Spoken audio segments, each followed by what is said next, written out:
Hello friends, and welcome to the Hanged Man in the Moon. If this is your first time here, welcome. Thank you for coming. I'm pleased to meet you.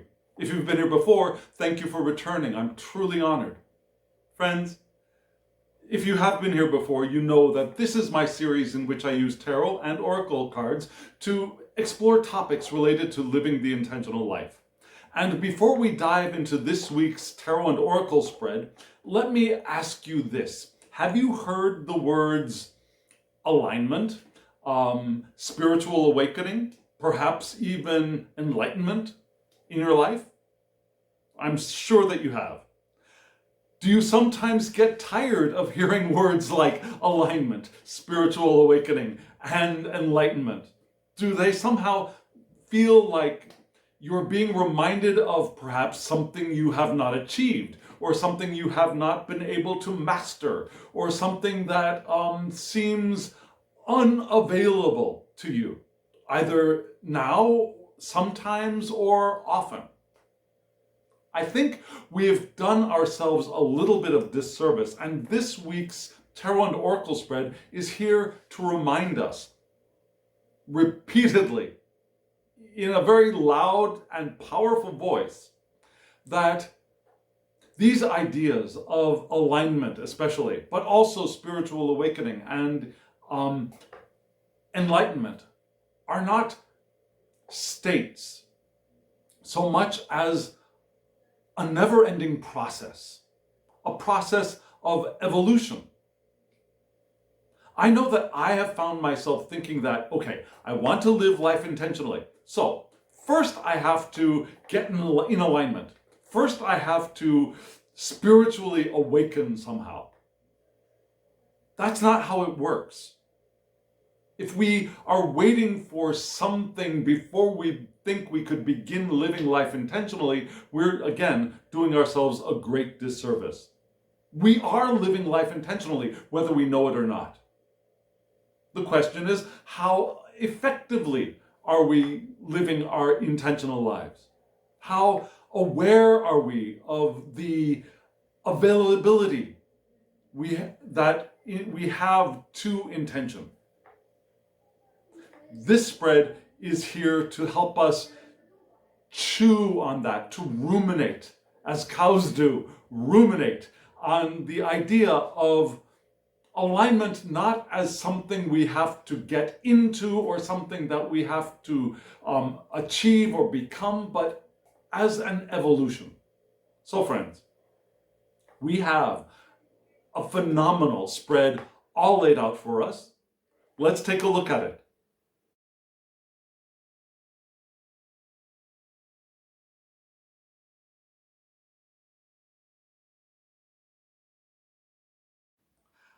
I think that these cards together in the spreads that I've been doing recently are gorgeous.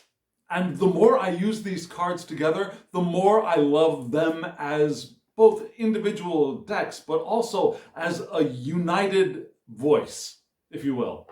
I think they're beautiful. And if you're curious about these decks and who created them, as usual, there will be a clip at the end of the video that gives you that information. And also, in the description box below, there are also links that you can use to go check out one or all of these decks if you're curious, and purchase one or all of these decks. At the time of this filming, these decks are all very easily and readily available. Almost all of them are mass market decks. One of them is an indie deck, the Inquiry cards, and those have been available also for a few years now. So you'll have no problem getting these decks, I assure you, and I suggest you do. Also, I get no monetary remuneration if you use those links. They're just there for your convenience. Okay, back to the spread. So if you are new here, let me give you a quick overview of what you just saw. In the center, there were, in this spread, 5 cards, and those were from one oracle deck. And they give us the theme or the thesis statement of the spread. And then around those 5 central cards, those oracle cards, you saw 4 groupings of other cards. And in each group, there was one card called an inquiry card that had a question. And that question was answered by one card from two different decks. So we will work through this spread bit by bit from the oracle cards in the center and then around clockwise to the various questions and the tarot cards' responses to those questions. And this is a very important and an important spread, and a spread with a very strong statement, a statement that it repeats. And because it repeats, I'm calling it a strong and clear message. So, friends, let's dive in to the central grouping of oracle cards.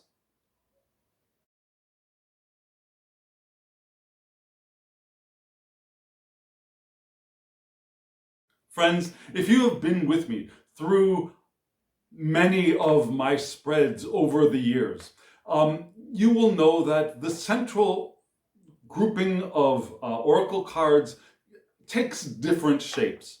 And sometimes I'll have 3 cards, sometimes I'll have 4.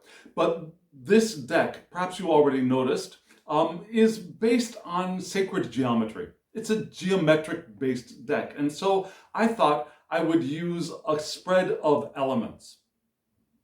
Generally, in the West, we think of the elements as being 4. Fire, water, air, and earth. In Asia, there are 5. Now, there are 5 in Asia, especially Northeast Asia. That's the area that I know the best, which are Hwa, Sum, Mok, Gum, To in Korean, which is fire, water, wood, metal, and earth. Interesting grouping, right? But usually in the West, it's fire, water, air, and earth. Now, some of us often add a 5th element in the West as well, an element of ether, one that represents spirit, or the non-physical, the pre-physical even. So, for this spread, we've got 5 cards. The central card was the ether card. And then, working around from bottom right, around back up and down to bottom left, we had fire, which represents our passions, our creativity, our leadership. Then we moved up to water, which is our emotions, our unconscious, perhaps even intuition. Over to air, which is mind, vision, communication as well. Even intention can be encompassed in the air suit, I believe. And then we moved into earth, which is the physical material stuff of the universe. It's also the work we do. Now, the jobs, the tasks, also the things that we create. Now, fire is our creativity, earth is the creation, you could say.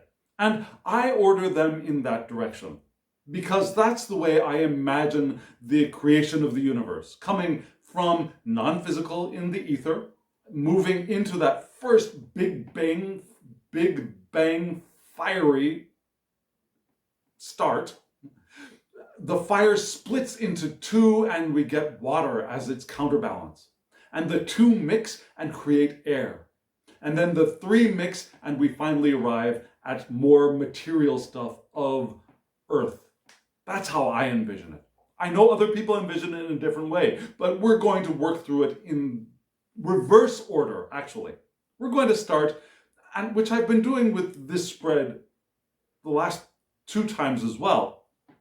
I'm going to start with earth first and work my way back up into spirit, into the ether. So, what card did we have in the earth spot? We had the seed of life, which makes perfect sense, of course, for earth, right?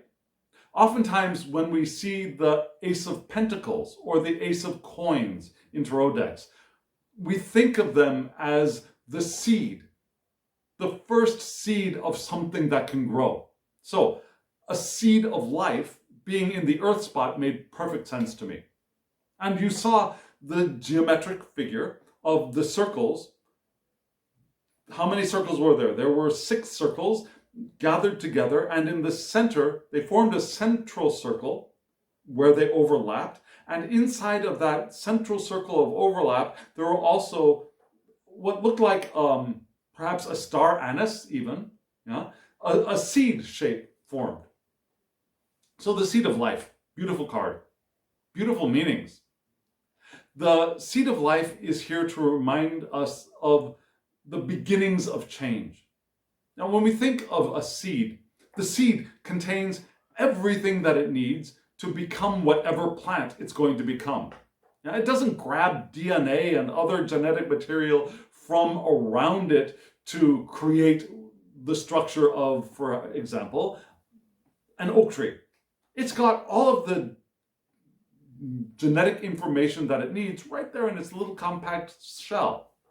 It draws nutrients in to create new cells, certainly, but it's got all of the information, all of the beginnings right there in the seed. It has the little acorn, the little, what was I saying? I said a different tree, but let's go with acorn now. It's got the little oak tree inside of the acorn.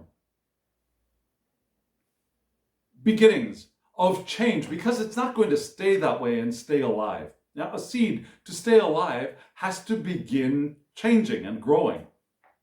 It has to change form. It has to burst open and grow. So this card is here to remind us of beginnings, but beginnings that continue. Oftentimes we think so linearly. Yeah, there's the beginning, there's the stuff that happens in between, and then there's an end. But that's not the way life works. That's not the way non-physical works or spirit works. There's no beginning and there's no end. Every moment, the eternal now, is a constant beginning, and a beginning, and a beginning, and a beginning. Because this is the beginning of a pilgrimage, of a series of a constant beginning. A pilgrimage to a greater understanding. A pilgrimage to discover who we are as we become who we are. Because oftentimes we think of, I have to find myself, I have to discover who I am, forgetting that who I am is always evolving. It's not like we have to find out this finished, perfected form of self. That does not and will never exist. We discover who we are as we engage in our own evolution.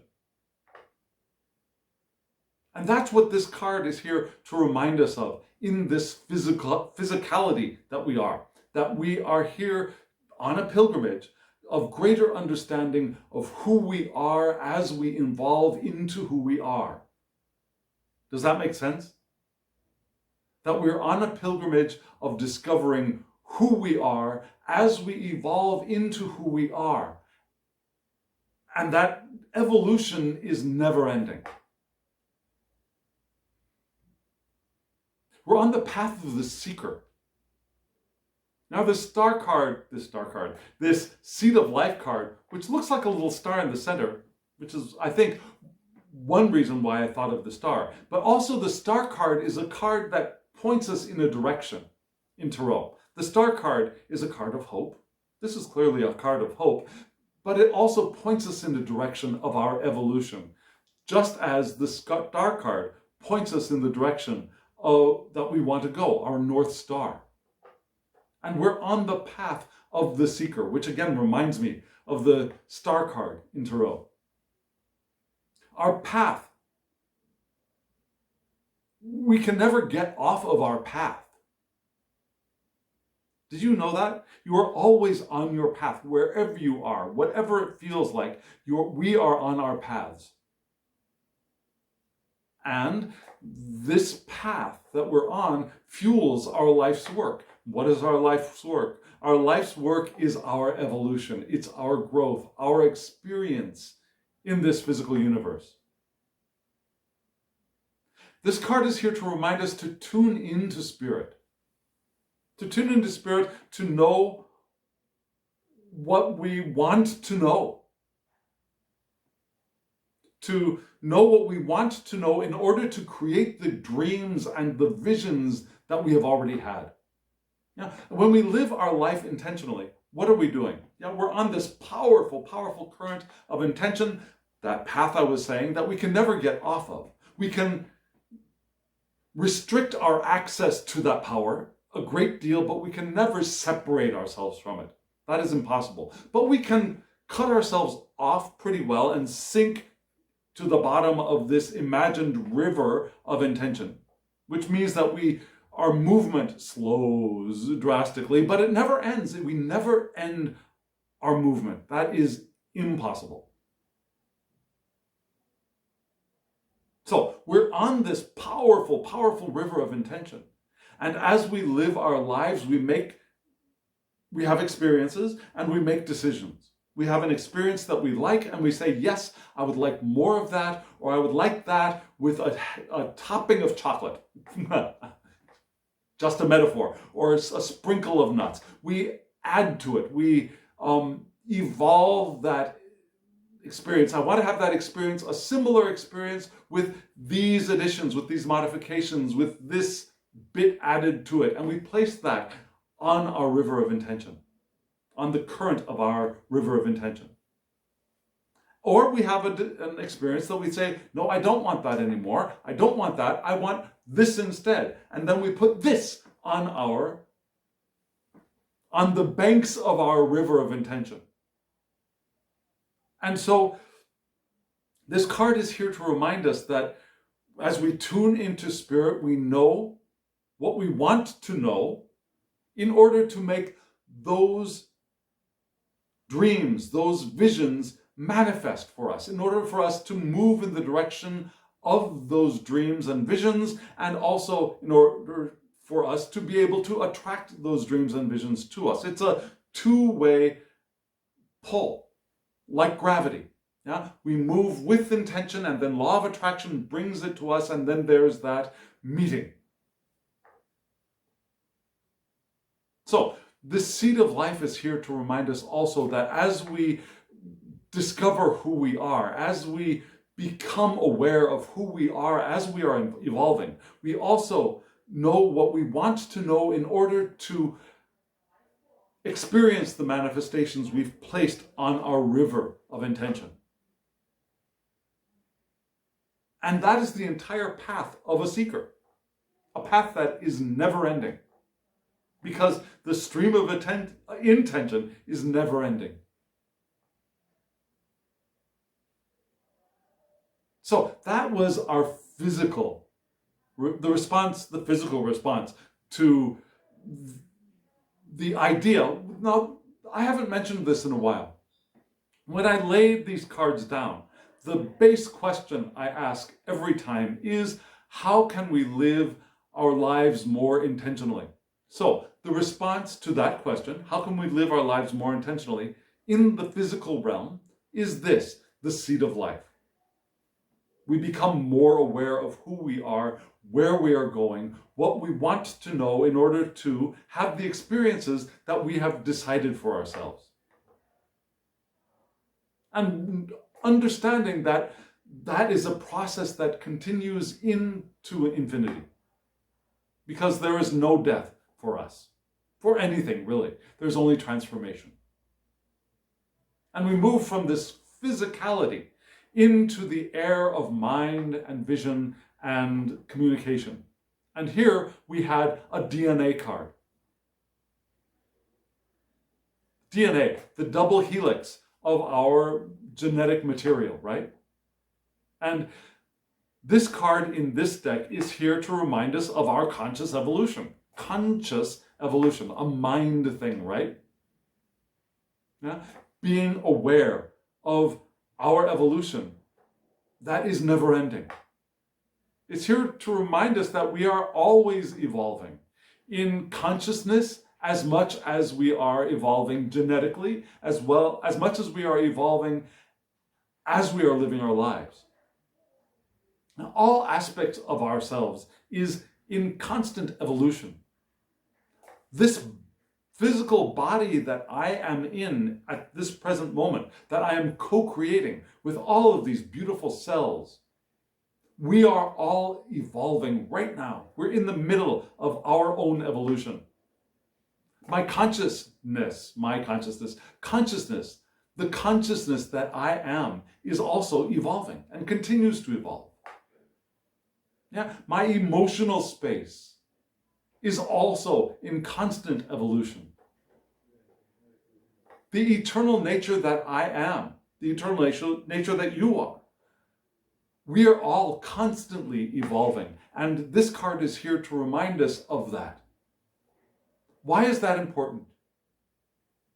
Have you ever felt a moment or a series of moments, or maybe a year, or maybe longer, where you felt like, or you realized a sense of lacking? A sense that I haven't quite made it yet, or I'm far from having made it, that I am not the person I want to become yet. Have you beaten yourself up for that? I know I have. I did yesterday, in fact. I had a very, very interesting encounter with somebody, and in the encounter and afterwards, I realized I was more keenly aware, I mean, I already knew, but I was more keenly aware of how much I have yet to grow, how much I have yet to understand, how much I have yet to evolve. And I spent a good couple of hours beating myself up for that, for not having achieved or become what I want to become yet. Have you ever gone through that? Have you ever done that? Are you doing that to yourself now? If you have, or if you are, I fully understand and appreciate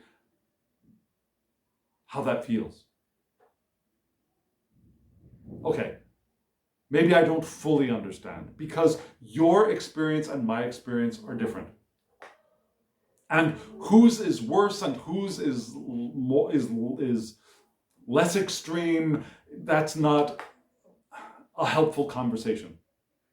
So I cannot fully understand you, but I have a sense of understanding for what that feels like, because I've gone through that, and I go through that still, and I probably will continue to go through that.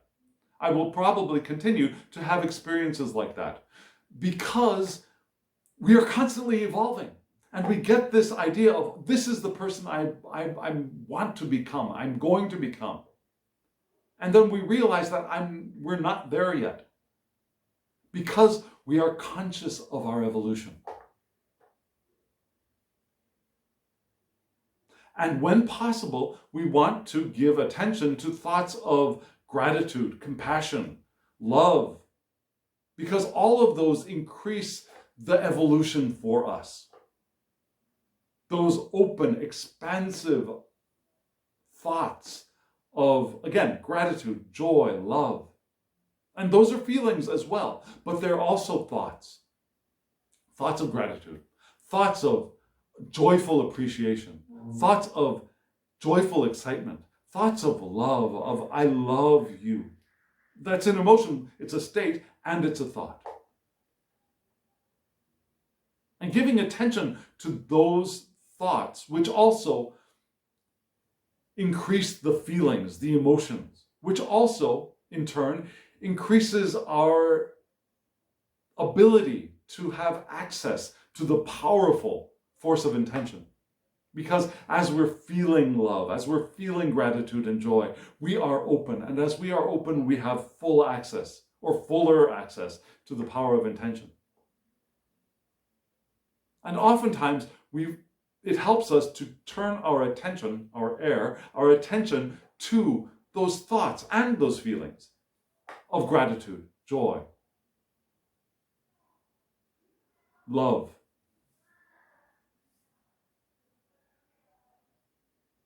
And sometimes we don't feel those things. So what do? Do we beat ourselves up for not feeling joy, gratitude, and love? That is not helpful. It's what I did yesterday, but it is not helpful. So instead, we do pay attention to it. We don't want to suppress those feelings of the other side of the spectrum. What people now are starting to call, and I'm getting a little bit tired of the jargon of things like spiritual bypassing or toxic positivity. Now, the things that those words, that jargon are pointing to, we know that we don't want to do that. That's not helpful for us. We can tell just by hearing the words that there's a problem. Pretending that we are happy, joyful, and free when we are not is problematic. Pushing down and pushing away feelings of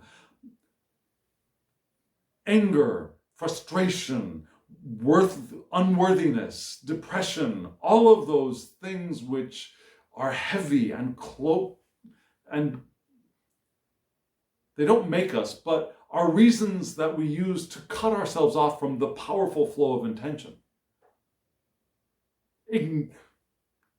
Pretending that they don't exist or trying to bury them so that we don't have to experience them or pay attention to them, that is the exact opposite of what living an intentional life is. We want to live intentionally. We want to be fully conscious. Knowing that we are never fully conscious because our consciousness is always evolving. So my fully conscious self, if I were fully conscious yesterday, is going to be less than the fully conscious self of me now.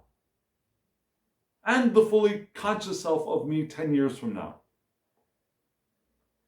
If I am there, if I am at fully conscious. But we want to be as fully conscious as we possibly can be. And this card is here to remind us of that. So what do we do when we get these feelings that are not love, joy, and gratitude? And sometimes we do have those feelings, and hopefully more often than not, we have those feelings and those thoughts. But when we don't have those feelings and thoughts, and we can work on them ourselves, then we do the work. We do the work of observing, paying attention, accepting them, rather than rejecting them. We accept them for what they are. Because the more we reject those feelings and thoughts, the greater power we give to them. Yeah? It's like you have a rock, that heavy feeling, and you push against it, you're giving energy to that rock. And in spiritual terms, that would cause that rock to grow and expand and have more power over us. Doesn't really happen in physical nature, at least to my knowledge, but that's what happens when we try to push away or push down or cover up or bury things, emotional things, mental, ego things. When we bury them, push them away, we give them energy and they grow. And they start to take over our lives. If not this moment, then later on when they've grown into huge, scary monsters. So we want to give attention to them as soon as we possibly can, before they become malignant. And if we can't, they do become malignant, we can always start our own treatment if we can. And if we can't, there's help out there. And I highly recommend getting help when possible. And there's plenty of help out there. There is plenty of help out there for us. And knowing when to get that help, when to take advantage of that help, is part of living life intentionally. So we give consciousness, we give awareness to everything that's going on. And if it's something that is weighing us down, we give attention to it so that it can dissipate and it can flow past us into non-existence or into the past. Or if it's something that we want to grow and expand, we give a different kind of attention to it. We give the attention of yes to it. It's not like we're rejecting the other thing. I don't want to say that. When we get the feeling of anger, we don't give the attention of no to that anger. We give the attention of aha to that anger. And as we just watch it, it can dissipate. Joy. We see joy. The magic thing is that when we see joy and we give attention to joy, it grows. And that's what this card is here to remind us of. We give attention to all of those things that we want to grow, and we also give attention and awareness to the things that we want to pass by. And this card is also here to remind us of the coherence between heart and mind. There is something called heart math. I don't know if you've heard about them. It's a group of scientists that are measuring the coherence of energetic waves between the mind and the heart, knowing that the heart is also part of our neural system. And we do a lot of thinking from our heart in a different way from the thinking that we do perhaps in our brains, but there is consciousness within the heart and in the gut as well. And these scientists are measuring the waves, the frequencies of the energy that flows in those areas and how we feel and how we are emotionally and mentally when they are more in alignment, when they are more coherent, and then how we feel and how we are behaving and how we are experiencing life when the coherence is not there. And they've discovered that when the frequencies of the brain mind and the heart mind are coherent, when the waves match up, people feel wonderful, they feel healthy, people feel alive and like they're living their best lives. And so this card is also here to remind us to try to move in the direction of coherence between mind and heart, which is oftentimes also called alignment.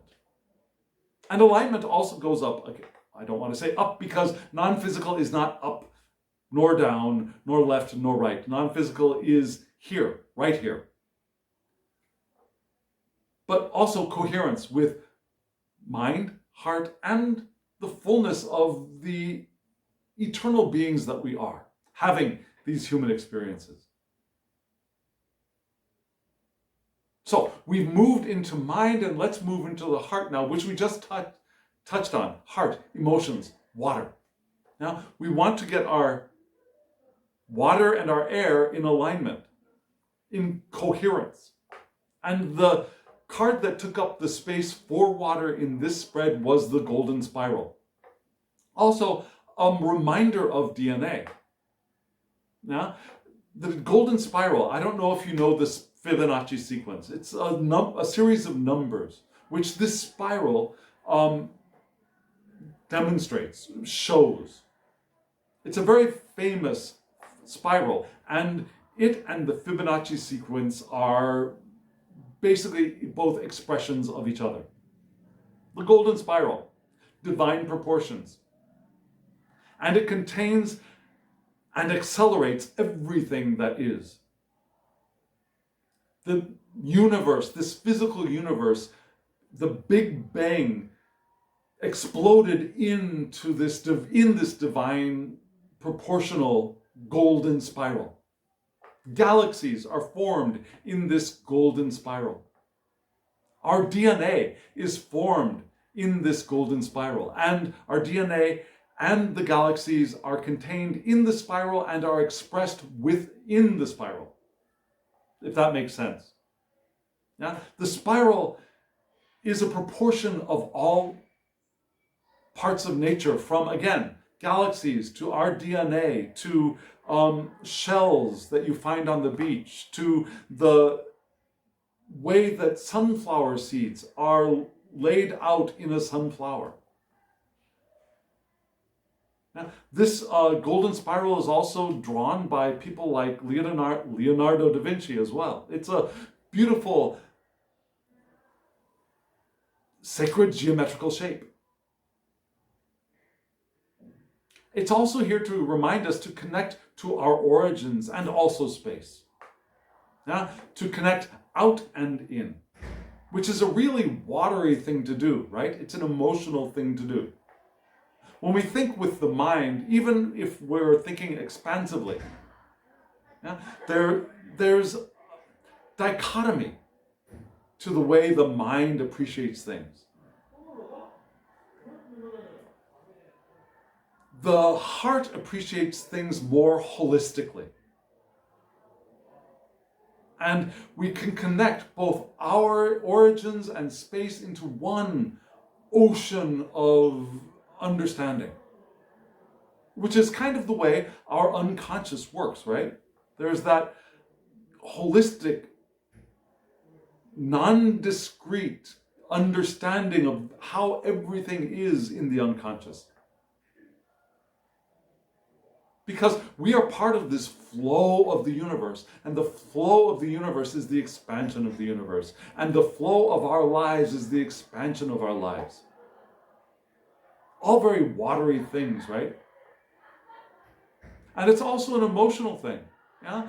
Our understanding of the expansion of who we are and the universe is also an emotional appreciation, more so than a rational, discrete understanding of this one is doing this over there and this one is doing that over there and these two are connected in this way because of that. The watery understanding is this all is as it is, and it is an expression of the divine.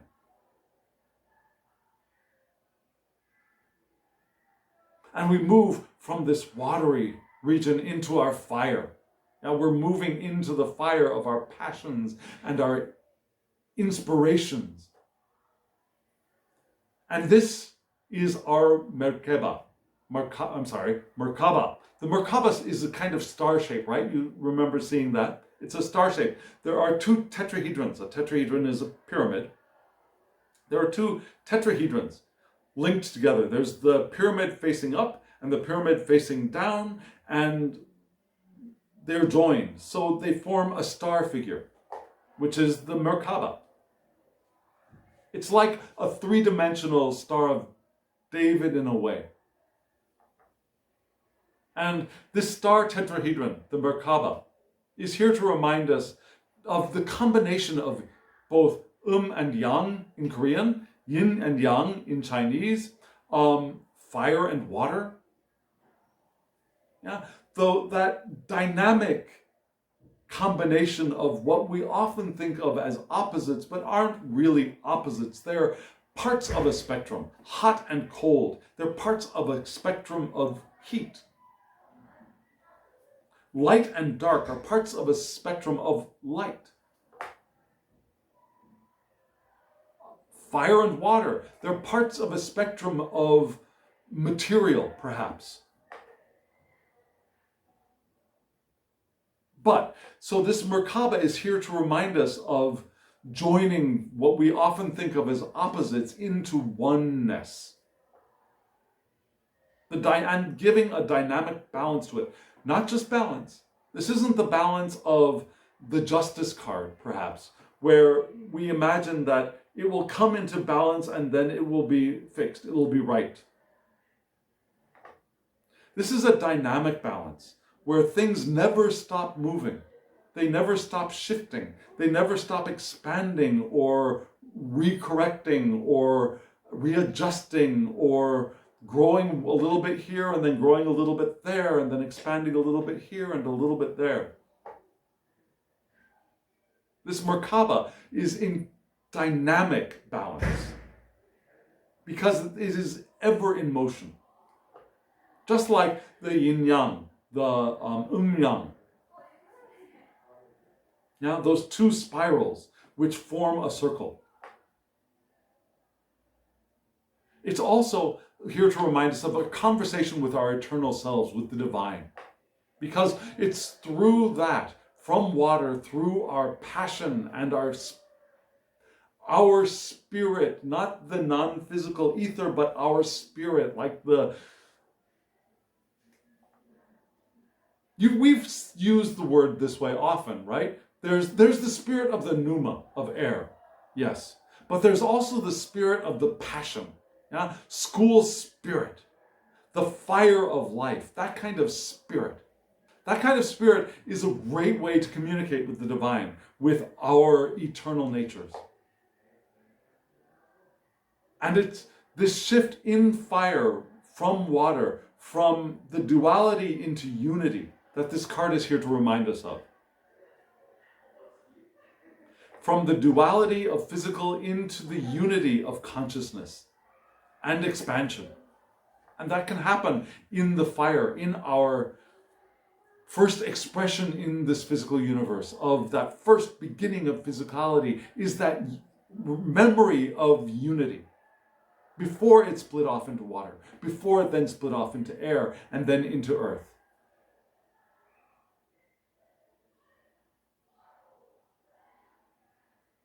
And this Merkaba, this dynamic unity, moves us into the ether. And the ether, here we have a shape called the, and it's still a difficult word for me to pronounce. Let me look at it and say it for you. It says, antakarana,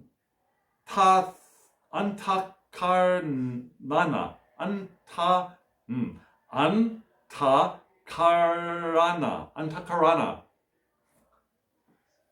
That's the word, antakarana.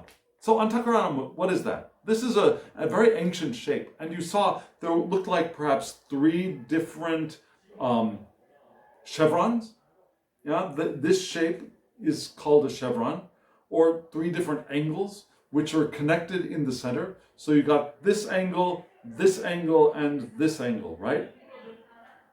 Not exactly a full, like a swastika with 4, this were 3. And this Antharkarana is here as a bridge.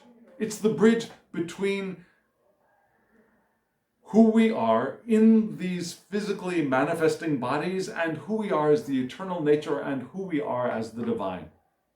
Because the divine and us, there is no separation, there is no division, there is only unity, oneness. And this card is here to remind us of the bridge. Not a bridge of connecting disparate things, but the bridge of an extending arm out into the physical universe. So there is me, the eternal nature, and there's me, the eternal nature, and there's me, the eternal nature in the physical. If you can think of this as the bridge. It doesn't really happen exactly that way, but it's a good way of understanding or envisioning what we are or how we are in this universe. Communication with the eternal self. Openness to intuition and insight. And for me, intuition resides in water, insight resides in fire. And those two combined in the Merkaba are beautiful. And in the ether, in the truly spiritual space, non-space of the ether, that is where we can be open to that. And answers are always available to us through communication with spirit, through this bridge of us and us and us, the different, not even levels, but the different expressions of who we are as non-physical beings and physical beings having these human experiences. And so where did we go? We started with the seed of life, right? We started with the seed of life, which reminded us of beginnings, change, constant evolution. which moved into DNA, which remind us of constant evolution, which moved into the golden spiral, which reminds us of the constant evolution of all that is, which moved into the Merkaba, which reminded us of the dynamic balance and expansion of all that is, and which moved into the bridge with the non-physical, which is also always expanding and always available to us, and where all of the knowledge that we could possibly ever want resides. And that's the direction we're moving in. That is the direction we are evolving in, and it is a never-ending evolution. In all of the iterations of all of our lives, in all times of this physical universe. Does that make sense? So if I were to break this whole 5-card spread into one idea, it is this. We are constantly evolving. We are constantly becoming the alignment that is our potential. And waiting for that alignment to arrive or to develop is a fruitless idea, because that alignment is not a finished thing that we have to enter into. It's something that is constantly evolving and will constantly evolve forever. And our lives here in these beautiful physical bodies, in this beautifully creating physical universe, are the awareness of that and our engagement with that and our appreciation and gratitude and love for that. And all of those things are also in constant evolution as well. The love that was our potential 10 years ago is less than the love that is our potential right now. Because all of this is expanding and all of this is evolving. And so beating ourselves up for not having achieved something that is unachievable is less than helpful, right? Now, friends, we have 4 excellent questions to be asking this central spread. Let's move to that first question.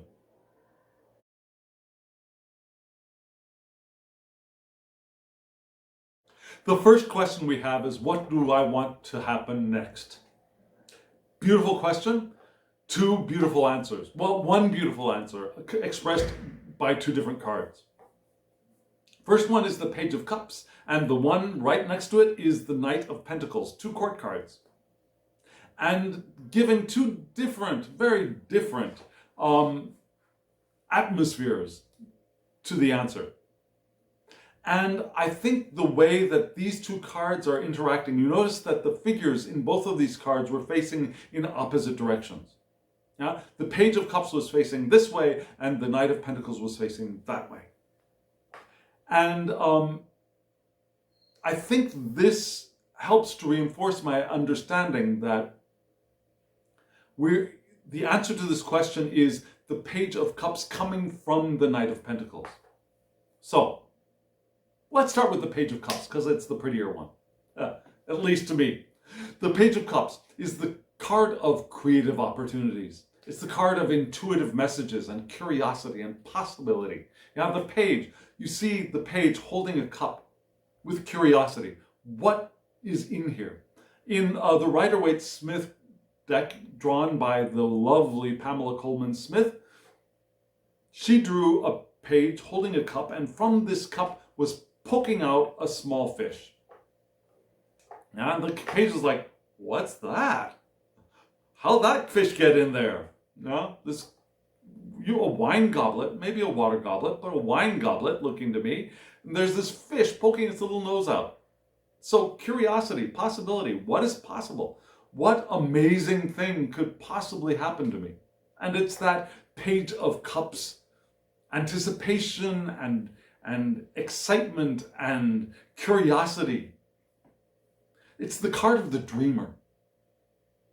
The one who could dream of a fish poking its head out of a goblet.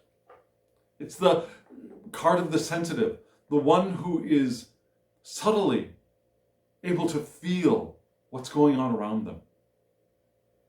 It's the card of the poet as well, the artist. So what do I want to happen next? I want to embody my Page of Cups-ness. I want to be the dreamer of my dreams. I want to be sensitive to myself, to what's happening here. Remember, we were just talking about being aware of all of this. So this Page of Cups is aware, is sensitive to what is happening, the evolution that's happening, the thoughts, the feelings that they are having, as well as the thoughts and feelings that other people are having as well. Able to see the creative opportunities that are out there. Able to receive intuitive messages, what we often call intuitive hits. I don't know why we call it a hit. That sounds really violent to me, but intuitive understandings or intuitive messages. And have curiosity, what's going on? I want to retain my belief in, my understanding of the infinite possibilities that are available to me. That's what I want to happen next. And the card that this is attached to is the Knight of Pentacles, which is often seen as the card of hard work, of productivity, methodical work, methodical application of tasks. The rational one, not the rational one of like figuring stuff out, although there is some of that in here, but the rational one of being down to earth. Now, the Pentacles is an earth suit, being down to earth, not going off on a flight of fancy, but being down to earth, methodical, rational, looking at this is the stuff, this is the thing, these are the things that I'm doing. Being stable. Oftentimes, in most Rider-Waite-Smith-based decks, this knight is on a horse that is moving clearly very slowly. A very stable horse. Not a stable horse, not like a horse stable, but one that is not moving quickly, darting off, jumping off of things, running towards things a little bit unsteadily. This horse of the Knight of Pentacles is grounded and moving. Boom, boom, boom. I am moving forward. This is a reliable knight, a knight of routines. And I think the answer to the question of what do I want to happen next, what I feel from this is I want my Page of Cups-ness to emerge from my Knight of Pentacles experience of the world. I want to be here. I want to do the work I came here to do because I came here to do that work. I want to appreciate the material around me because that's why I came into this beautiful body in this beautiful universe, to interact with all of this stuff, to do the work, to be stable, to be reliable as well, but also to have my Page of Cups blossom from the soil of the Knight of Pentacles. That's what I want to happen next. In my experience of routine and productivity and methodical action, which can become oppressive if that's all there is. I want my flower of the Page of Cups to blossom and bloom. That's what I want to happen next. Does that make sense? And did you notice in this card, this Knight of Pentacles from this deck, instead of riding a horse, they're riding a kind of bug, a kind of insect. It looks like a pill bug to me, which is funny. Not the quickest moving of bugs, right? But yeah, a bug that has its armor, has its stability. It can, whatever it needs to, it can curl up and protect itself.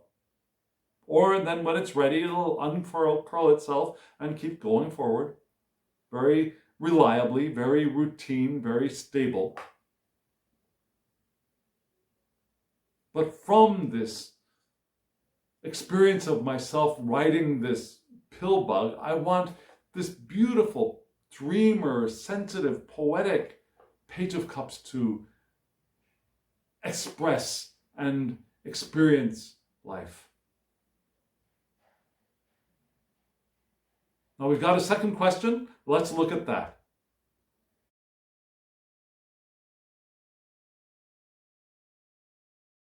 The second question is, what do I believe? And we've got two wands and two cards that are sometimes, I think, not confused, but sometimes I think people have difficulty distinguishing between these two cards. Yeah? One is the Page of Wands and one is the Ace of Wands. And they're different. They are very different.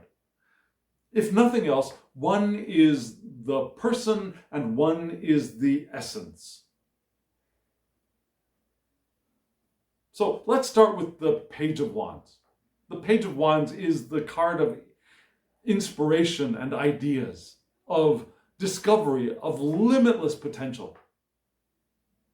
Now the fire suit is potential, limitless potential. It's a card of the free-spirited page, yeah? The motivated page. The dreamer can sometimes, without any fire, without any motivation, the Page of Cups can just sit and dream and not get much done, right?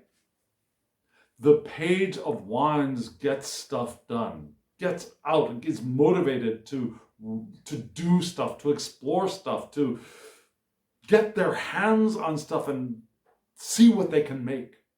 There's a passion burning within their beings. And in this card, we see a page looking a little bit dreamy, if you ask me. There's a page looking at this this bellflower, perhaps, with the wand behind them, and not looking very fiery to me. But that is the card. That is the essence of this card. Yeah? The beginner mind of fire, the inspiration. And then right behind the page, in support, we had the page looking off this way. Behind the page was an Ace of Wands, basically. And then in the card beside the page was a salamander as a symbol of the wand suit. Yeah? The wands, especially the royals in the wand suits, drawn by Pamela Coleman Smith, all of them, most if not all of them, have a salamander as an animal symbol of the fire suit. The Ace of Wands is also inspiration. But whereas the Ace of Wands is the potential, the experience of inspiration, the Page of Wands is the one who is inspired and is feeling the inspiration. Yeah? The Page of Wands is the person, the Ace of Wands is the inspiration itself. The Ace of Wands is also the card of new opportunities, of growth and potential. Yeah? The page experiences the potential. The page experiences the growth, and it becomes curious about it, and it becomes motivated by it. The ace itself is the potential. It's the growth. It's the new opportunity. The new inspired opportunity. And that inspired opportunity can die out if not nurtured, if not paid attention to. And the Page of Wands is here to pay attention to it. So, what do I believe? I believe that when there is that Ace of Wands, that I am the person who can give that attention to the new opportunity, to the inspiration, and allow it to grow, because I have that beginner mind of the Page of Wands here in this presence. So the Ace of Wands, there's a new opportunity. Page of Wands is the one who can take that opportunity and run with it. The Ace of Wands is the inspiration and potential, and the Page of Wands is the one who uses that potential and inspiration to create and become and do. So these two cards in concert are a beautiful answer to what do I believe? I believe all of that. I have the potential available to me and I can take advantage of it. I have inspiration available to me and I can work, I can move with that. I have creativity burning within me and I can create with that. The Ace and the Page together. Which sounds wonderful, right? So then what's up with this next question? Let's take a look at it.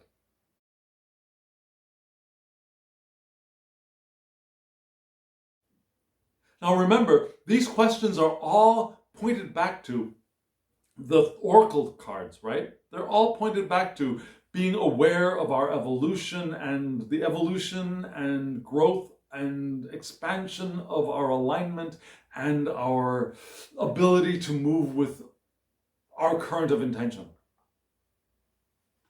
So, what is the easier way? And the easier way doesn't look so easy, frankly. And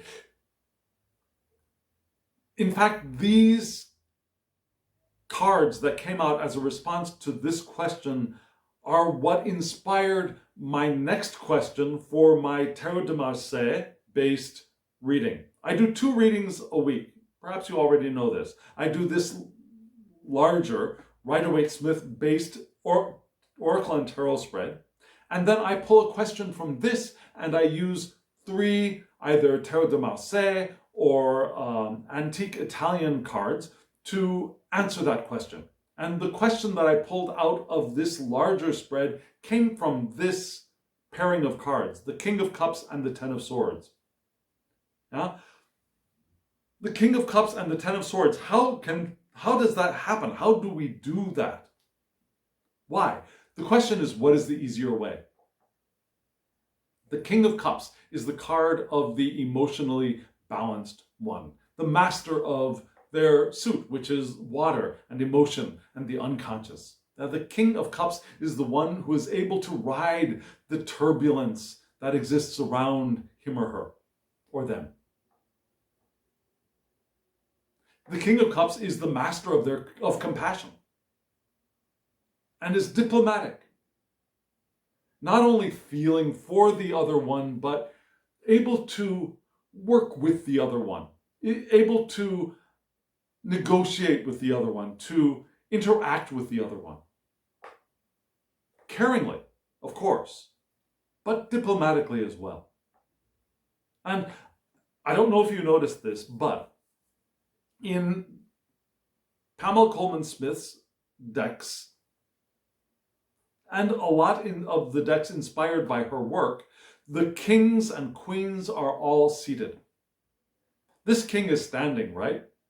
This king is standing and raising their chalice up into the air. It's not a seated king. So, this King of Cups is very active, clearly active. This King of Cups is up and ready to act from a place of being emotionally balanced, from being a compassionate person to act within compassion.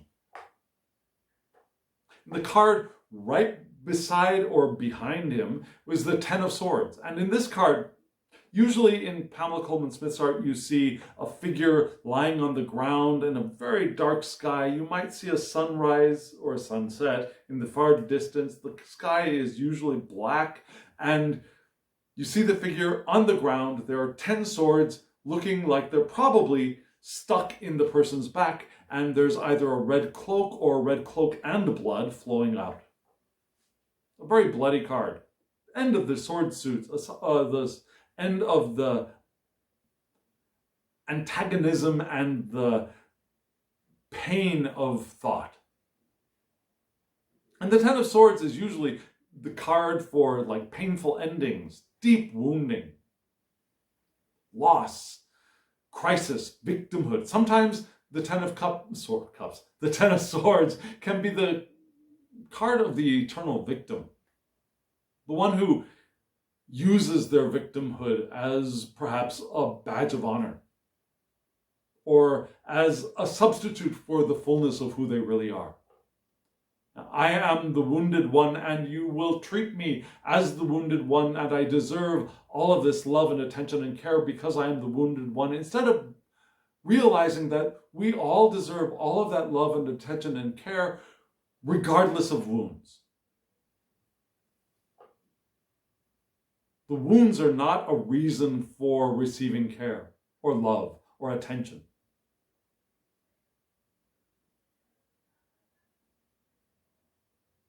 However, what do we have here? We have the Ten of Swords. And this card, instead of being that figure lying on the ground with a sword sticking in them and perhaps even blood flowing out, we have a huge spider, which is a little weird, yeah?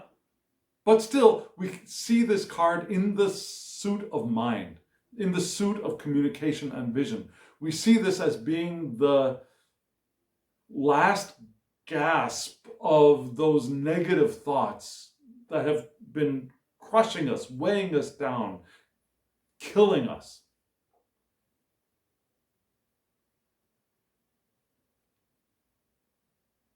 And apparently the easiest way, or the easier way, is when that happens, when we're in our most knocked down mentally and as a result, perhaps even emotionally, to become emotionally balanced, to become compassionate and diplomatic. Very extreme difference, right? Going from the Ten of Swords to perhaps the Star could totally go with that. But going from the Ten of Swords into the King of Cups is quite a stretch. So how is that the easier way? And I got 3 cards from an Italian deck, actually, that will help us explore that idea. And if you want to see that, just wait 24 hours and that video will be up lickety-split. But okay, so the easier way. What is the easier way? Instead of trying to kill those negative thoughts and instead of trying to eliminate those negative thoughts and that feeling of being completely wiped out, knocked down, powerless. The easier way is to allow ourselves to enter our emotional space and find our balance. To find our inner King of Cups, because we all have that in us. Do you believe that? You do. You have it. I have it. We all have that in us. And the easiest way is to find the emotional balance. And that's the direction we want to move in, rather than trying to figure it all out, I suppose, or rather than trying to get rid of the Ten of Swords thoughts and fears and anxieties. Instead of doing that, we want to flow into our inner King of Cups. And that would make this easier for us. And I can understand that, but finding the King of Cups from this Ten of Swords is challenging. Can be challenging. And we'll look at that tomorrow, depending on when you see this video. So, last question. We have a 4th question. Let's look at that.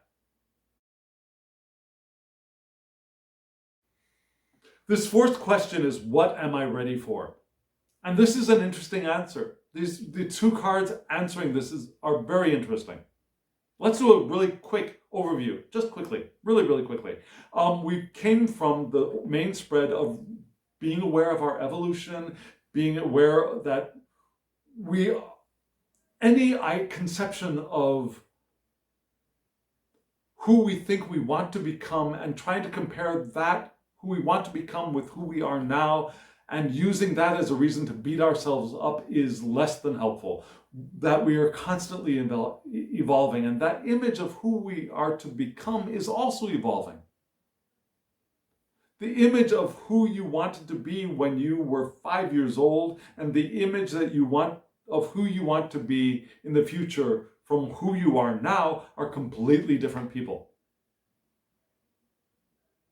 So we can realize that our understanding of who we are and where we're going and what we are becoming is always evolving. So beating ourselves up for not being able to be that thing that is always evolving is foolhardy.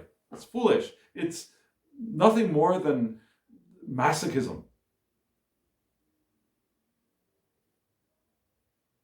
It doesn't help us, is what I'm trying to say.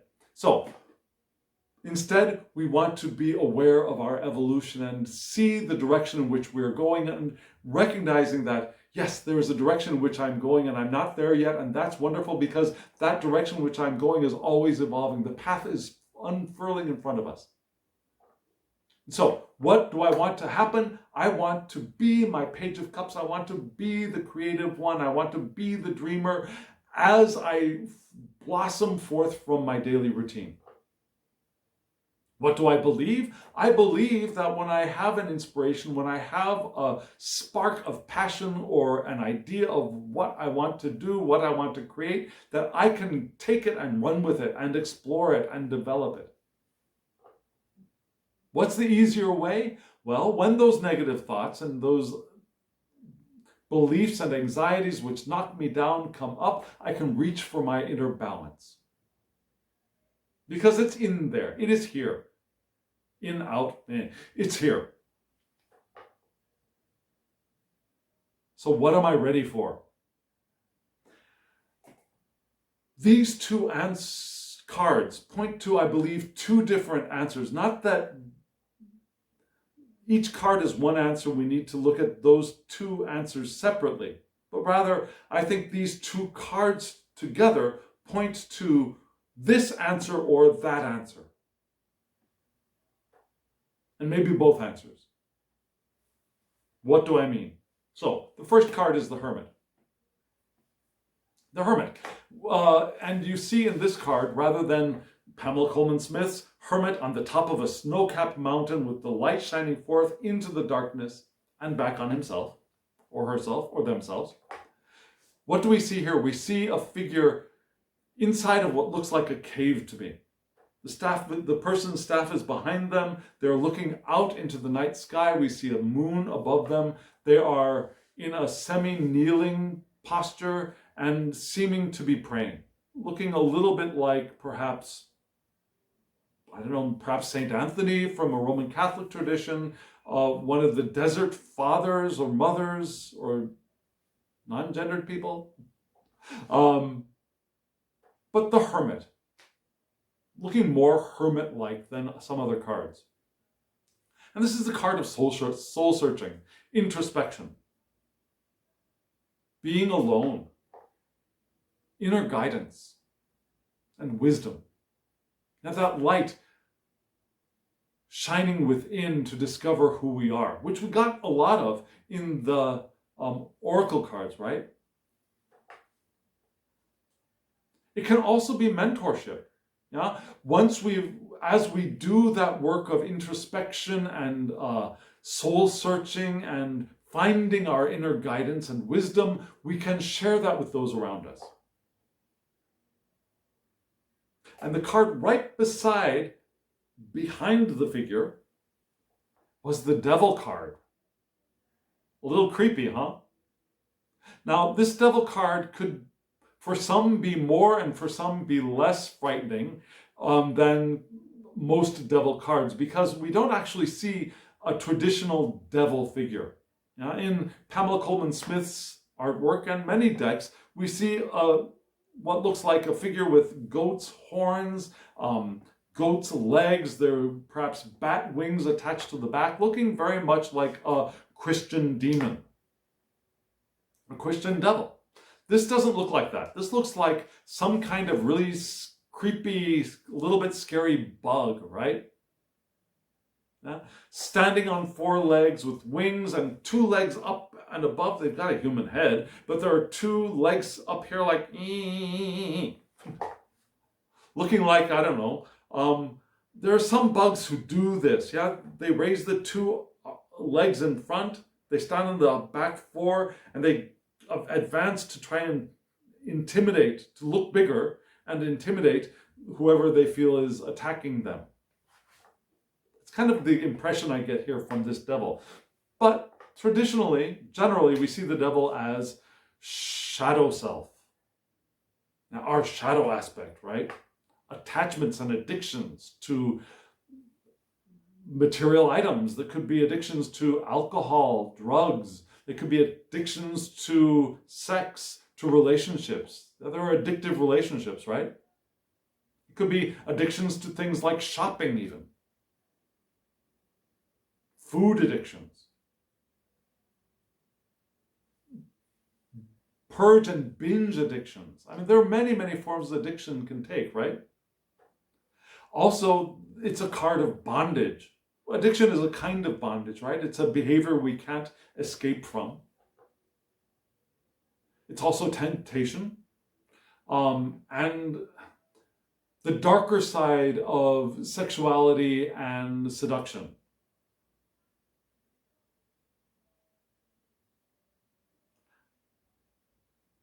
So, is this saying that we're ready to get addicted to something?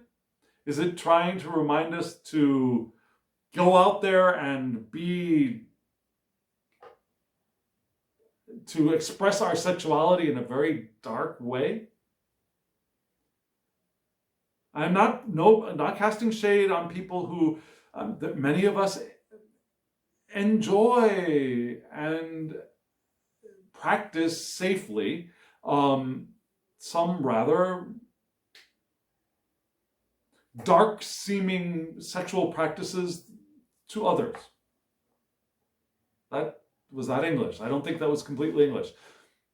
Some people look at the sexual practices of other people who are enjoying and are being very safe with their sexual expression and see that sexual expression as being very dark and violent. That's not what we're talking about here. We're talking about the sexuality from the point of view of the, perhaps like rape, where it's not actual sexuality, but it's more violence. Now that's the dark side, the power side of sexuality. I think that's what this devil card can sometimes represent.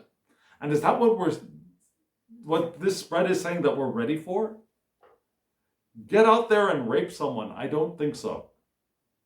I do not think so, no. So, these two cards together, I said, point to two different answers. I think. And I think it's something that we want to discern for ourselves. One of them could be that we are here experiencing the shadow side of ourselves, whether we're aware of it or not. Remember, the main oracle section of this card is here to remind us to be more fully aware of who we are and where we are and how we're evolving, right? And part of that is also being aware of parts of ourselves that we sometimes don't want to look at. And some people call that shadow work. I don't particularly like that jargon myself because I think it puts that kind of work in in an unnecessarily negative light. It's not shadow work, it's self-exploration is what I would call it. The parts of ourselves that we are not paying attention to, we call that the shadow, but it gives a very dark impression, and there's a lot of light down there as well. And it's not down, but there's a lot of light in that area that we don't pay attention to. It's light that we don't pay attention to because perhaps we got the message that paying attention to it was somehow wrong. You're not creative.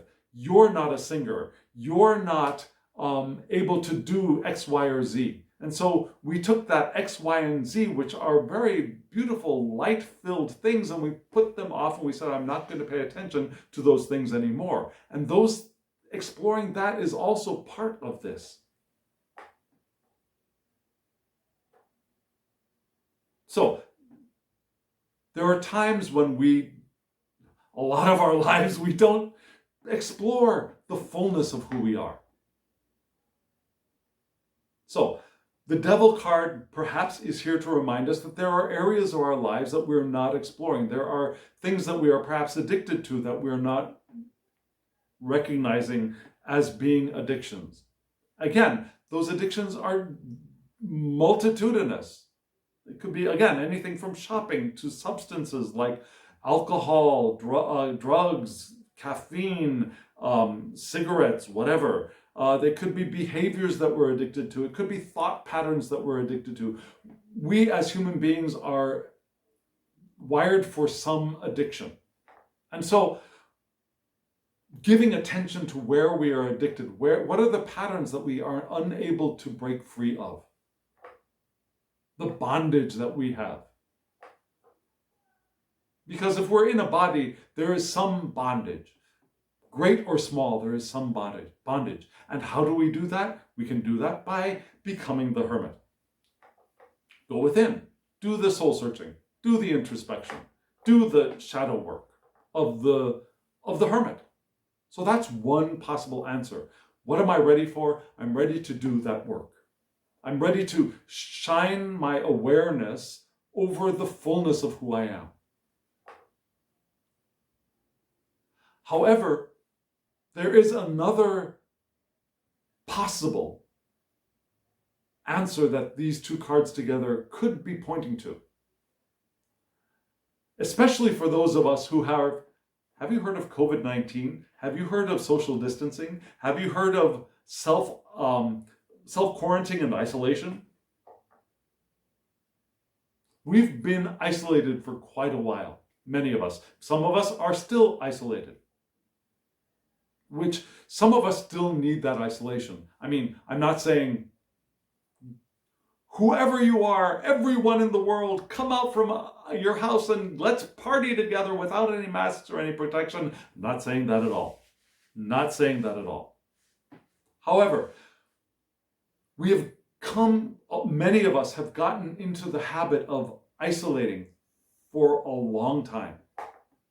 And that has potentially become an addiction of a sort. And you see in this card with this hermit, this card is in the cave. Think of the cave as being the dwelling of the devil, being the space of addiction. And that addiction could be to isolation. It could be to doing the soul searching. Doing that soul searching, while a wonderful thing, if that's all that we do, it becomes another form of bondage and another form of attachment and addiction. You can get addicted to things like shadow work as well. It is possible to become addicted to soul searching and not bring it forward into life. So in this hermit card, we also see this hermit in their cave, looking out. I mentioned they were in a semi-kneeling posture, right? This hermit in the prayer stance could be, and their staff is right there behind and beside them. Do a little bit more praying, get that staff and get out there. Whether it means actually going outside of your house, if it's safe, or putting ourselves out there in another way, being the mentor for other people, whether it's face-to-face, whether it's in person, or through Zoom, or through some other interaction. Perhaps this card is also reminding us that we are ready for interaction, to come out of the cave, to come out of our bondage to isolation. to get our butts out there, whether they are our physical butts or our virtual butts or whatever, but get out to doing some more interaction. To shine our light upon those around us, to get back to the work of co-creating with a broader group of people or beings, let's say. It doesn't all have to be people. Yeah? You could co-create with animals. You could co-create with trees. But to come out of our caves, however is safe for us. I think that's another possible answer to this question, what am I ready for? So I could be ready to do the shadow work, to do the introspection, to bringing my awareness to the fullness of who I am in all of my diversity. Or it could be to, since I've been doing that work, to bring that out of my cave into the world. And it's up to each one of us to discern which one of those answers is appropriate for us. Does that make sense? Now, we're not evolving just so that we could be this evolving being in isolation. Yeah? We evolve together. Because there is no isolation, there is only the one. That is you and me and him and her and them. And us.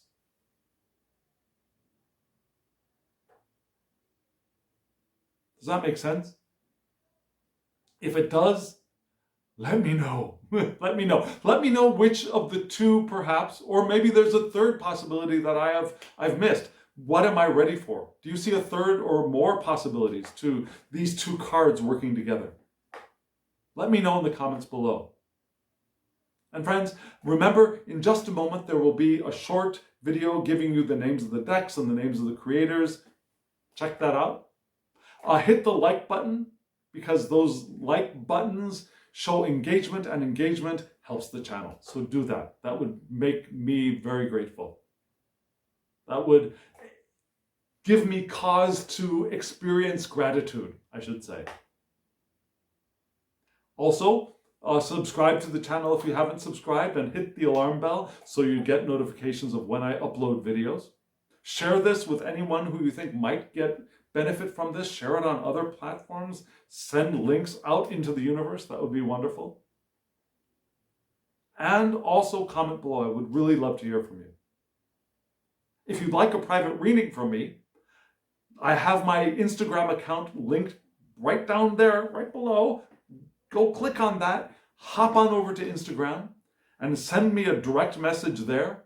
Unfortunately, there aren't direct private messages here on YouTube, but in Instagram, there are direct private messages. You can send me a direct private message, and we can work out a way to get you a private reading with me. And friends, now, as always, I wish you love, joy, well-being, and pure awareness. Thank you.